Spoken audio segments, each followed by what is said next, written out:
वाह क्या सीन है।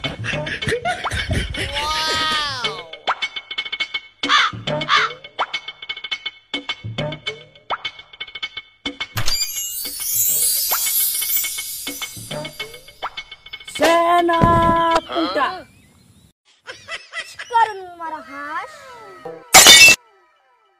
আমার রাজ্যে কি হাল সেনাপুটা? উজির সাহেবকে দেখছি না কেন? উজির সাহেব কোথায়? আমি দেখেছি উজির সাহেব নানিমার সাথে এসে আছে। সাহেব সকালে যাওয়ার কথা ছিল, এখনো যায়নি। কি বলছেন মহারাজ?